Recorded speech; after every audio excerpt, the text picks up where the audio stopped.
parler du choix obligatoire, du choix oui, c'est ici en France. C'est une question. Oui, je suis venu pour ça.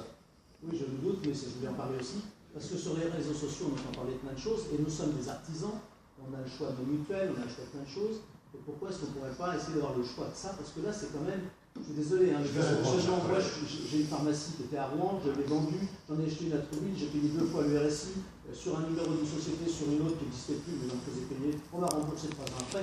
Donc c'est pas mon exemple perso, mais il y en a un peu marre, on peut peut-être prendre des sociétés qui seraient, je ne veux pas critiquer, je me permets de vous le dire, qui seraient un peu plus fiables, où on aurait au moins la main dessus, et on pourrait choisir. Si on choisit le mauvais, ce sera de notre faute. Mais au moins on pourra choisir. Là, on a un choix obligatoire. Qu'est-ce que vous voulez faire avec un choix obligatoire? Puisque c'est une obligation. Pas de choix. Alors, on va peut-être prendre les 2 autres personnes, comme ça. Il y a une question qui est importante. Cette question-là est très importante, Madame la Ministre, et je voudrais qu'on l'éclaircisse une bonne fois pour toutes. Notre régime de protection sociale en France est basé sur la solidarité intergénérationnelle. À partir de là, il y a 3 régimes obligatoires en France, le régime salarié, le régime agricole et le RSI pour les non-commerçants et non-salariés. Donc, tous les procès qui nous ont été faits, toutes les demandes qui ont été faites ont toujours été dans le même sens. Nous sommes un régime obligatoire et vous n'avez pas le choix du régime obligatoire. Ça s'appelle le totalitarisme. Et je vais vous expliquer pourquoi. Non, mais monsieur, je ne me permettrai pas de vous couper la parole. Je me permets d'expliquer beaucoup comme vous. Vous prenez certains qui font des conférences, qui font payer le droit d'entrée, qui ont été dans le régime général pendant 45 ans, qui touchent une retraite du régime général, du régime général, et qui critiquent le régime aujourd'hui et qui se font un complément de retraite en faisant des réunions publiques en disant il faut vous désaffilier, sauf que le Parlement, il y a à peu près un mois, a pris en main cette chose et a doublé les peines, aussi bien financières que pénales. C'est-à-dire que tout celui qui incitera les commerçants, les artisans, les professions libérales à ne pas s'affilier au RSI sera condamnable, et celui qui le fera sera condamnable aussi. Il ne faut quand même pas changer de pays pour avoir une... Mais c'est ma question, monsieur. Comment? Monsieur le Président, il ne faut quand même pas changer de pays pour pouvoir choisir ce qu'on veut. Mais l'Europe a gardé dans les statuts... Non, mais ça ne fâche pas du tout. Ça ne fâche pas du tout. Le problème, c'est que l'Europe a donné aux pays de choisir leur protection sociale. Exactement. Mais, monsieur, si je me permets de le dire, on vient encore cette semaine de gagner le procès à Limoges. On vient de le gagner. Mais on vient de le gagner.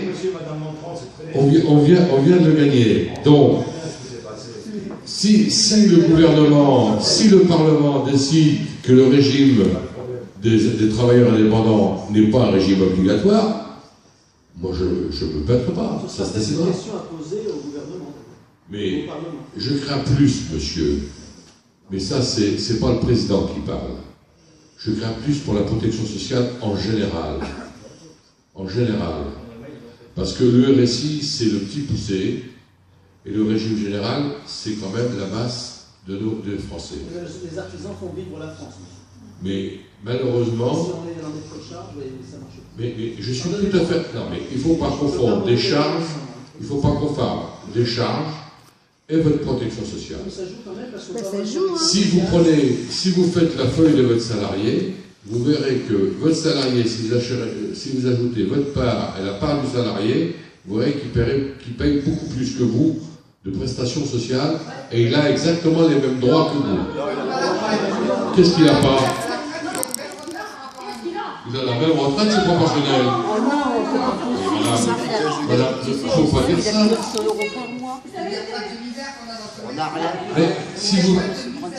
Mais madame, moi je veux bien à chiffre égal vous démontrer que vous avez la même retraite qu'un salarié.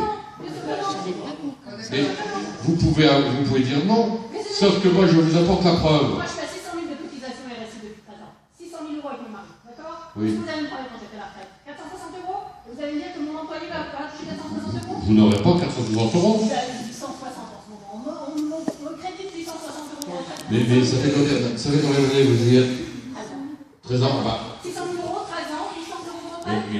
Madame. Je pense que mes employés ont d'autres avantages que moi. Oui, c'est vrai. Je vous dis que non. Non, mais elle a Je vous raison. dis, madame. Elle a raison.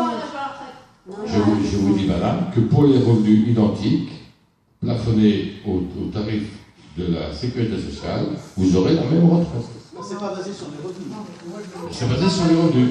Et on a obtenu que pour valider un seul trimestre, avant il fallait 200 heures, le Parlement a voté 180 heures, il y a à peu près 6 mois maintenant. Une retraite payée par les Chinois. Comment? Actuellement, oui. Une retraite payée par les Chinois, par les emprunts. Mais attendez, c'est les actifs qui payent la retraite pour les retraites. Non mais le RSI n'a pas été racheté par la Chine. On s'équilibre, on s'équilibre. Mais vous mélangez tout.